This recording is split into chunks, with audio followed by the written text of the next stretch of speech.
Hello, everybody. I just noticed that I have the dates wrong, and you know how that goes. Mistakes happen.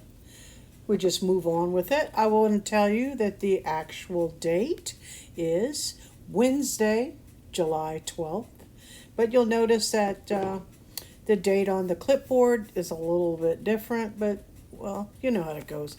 Today's Louisiana State Standards are High School Environmental Science 1-2 and High School Louisiana Science 2-7.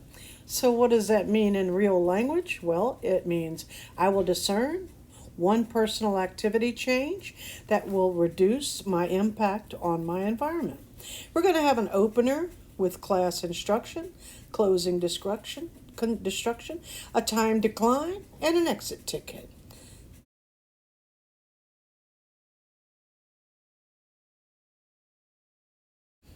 Okay, we're going to jump right into our opener. What do you think the commons are? What do you think commons areas are? Jot it down on a piece of paper.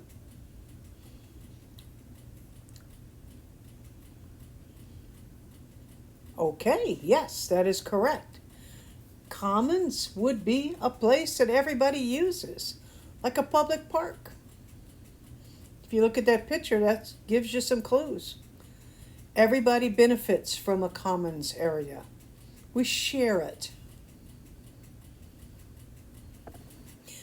Today's lesson is about the tragedy of the commons. We're going to watch a video and we're going to discuss things about the video. It's all about our commons areas and how we handle them. Imagine as a thought experiment that you live in a small village and depend on the local fish pond for food. You share the pond with 3 other villagers. The pond starts off with a dozen fish, and the fish reproduce. For every 2 fish, there will be 1 baby added each night. So, in order to maximize your supply of food, how many fish should you catch each day? Take a moment to think about it. So how many fish should you catch? How many would it take to feed you and your family? What do you think? Think about it. Discuss this with your partner if you have one. If you don't, just write it down. Assume baby fish grow to full size immediately, and that the pond begins at full capacity, and ignore factors like the sex of the fish you catch. The answer? 1. And it's not just you. The best way to maximize every villager's food supply is for each fisherman to take just 1 fish each day. Here's how the math works. If each villager takes 1 fish, there will be 8 fish left overnight. Each pair of fish produces 1 baby, and the next day the pond will be fully restocked with 12 fish. So would you only take 1 fish?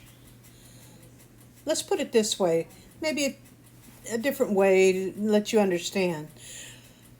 Let's say we had a huge, let's say we were all at my house, and I had this huge basket of all kinds of wonderful candy bars.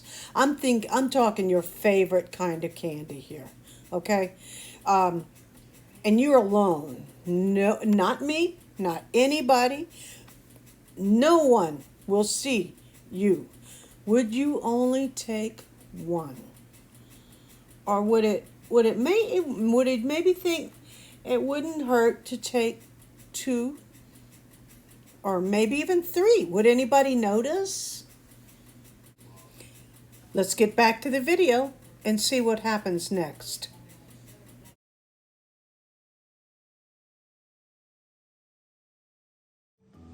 If anyone takes more than 1, the number of reproductive pairs drops, and the population won't be able to bounce back. Eventually, the fish in the lake will be gone, leaving all 4 villagers to starve. This fish pond is just one example of a classic problem called the tragedy of the commons. The phenomenon was first described in a pamphlet by economist William Forster Lloyd in 1833 in a discussion of the overgrazing of cattle on village common areas. More than 100 years later, Ecologist Garrett Hardin revived the concept to describe what happens when many individuals all share a limited resource, like grazing land, fishing areas, living space, even clean air. Hardin argued that these situations pit short-term self-interest against the common good, and they end badly for everyone, resulting in overgrazing, overfishing, overpopulation, pollution, and other social and environmental problems. The key feature of a tragedy of the commons is that it provides an opportunity for an individual to benefit him or herself while spreading out any negative effects across the larger population. So let's let you give some examples from your own area. And I see some students have already posted some of their examples. Yes, play area. Are people always good at play areas? And then another student posted an example of people not returning shopping carts. Well, this causes shopping carts to get hit by cars, and in the long run, it makes prices at the grocery store higher. And then I have another student who posted a picture of littering. This is not good for anyone. And of course, graffiti. This is where someone's getting personal gratification instantly, but over time, And then burning your garbage. Pollution. To see what that means, let's revisit our fish pond. Each individual fisherman is motivated to take as many fish as he can for himself. Meanwhile, any decline in fish reproduction is shared by the entire village.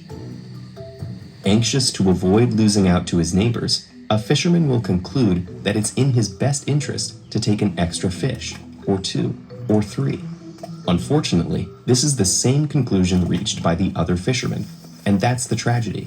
Optimizing for the self in the short term isn't optimal for anyone in the long term.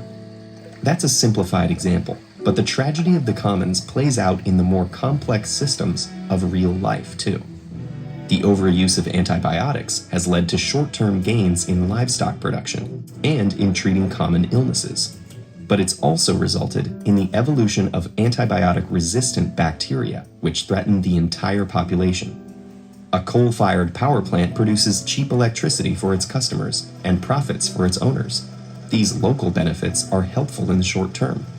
But pollution from mining and burning coal is spread across the entire atmosphere and sticks around for thousands of years. There are other examples too.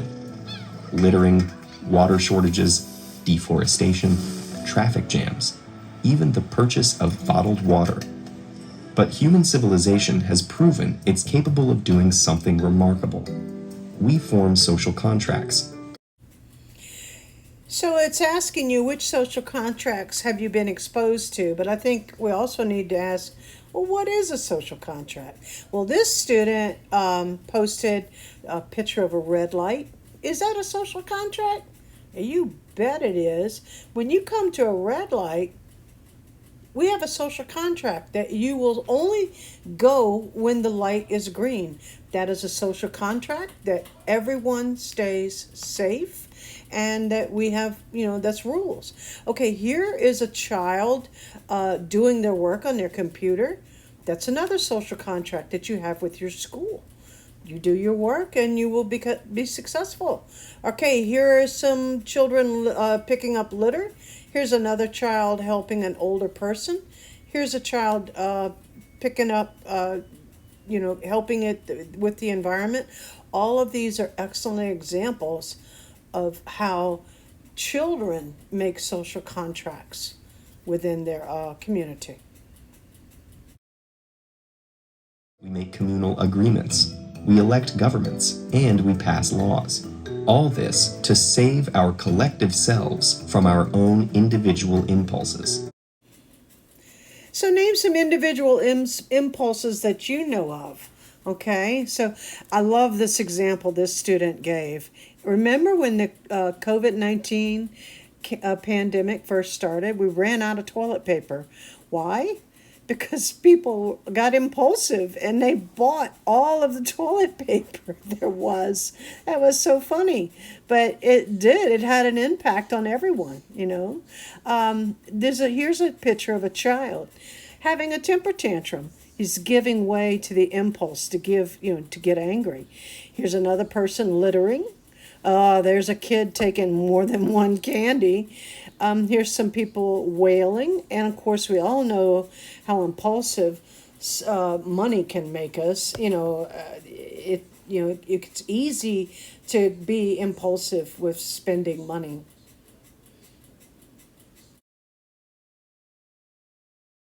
It isn't easy, and we certainly don't get it right nearly all of the time.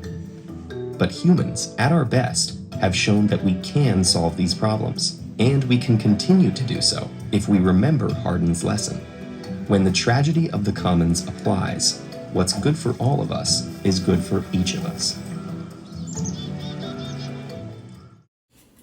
Time to Climb is a game that I incorporate regularly into Nearpod.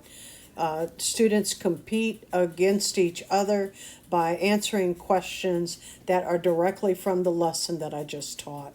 It's super engaging, and the kids they love it. And it's a great way to reiterate the lesson. After I did Time to Climb, I would give an assignment. Okay, so today's exit ticket is, what can you change in your life today to make a difference? So what I want you to do is bring forward something that you can do. A ninth grader, what can you do to make a difference today? And I love some of these examples that students have posted. One student has said, well, I can use a reusable bottle instead of buying bottled water. Another student posted recycle bins. Yes, we can recycle. This student, something as simple as turning off the lights when you leave a room. And then here's another one, turn off the water when you're brushing your teeth. How simple is that? I know it sounds weird, but if you just turn off the water while you brush your teeth, you'll find that you really don't need running water while you're brushing your teeth. It saves a lot of water, guys. And of course, you don't have to give up meat. Just eat a little less meat and more vegetables. Now, I know that's not a great thing with a kid, but you can try, right? And then last, I love this last post. Everybody can do this. All you have to do is plant a tree. Is that not simple? Okay, you guys have a great day. It was my pleasure. See you tomorrow. Bye-bye.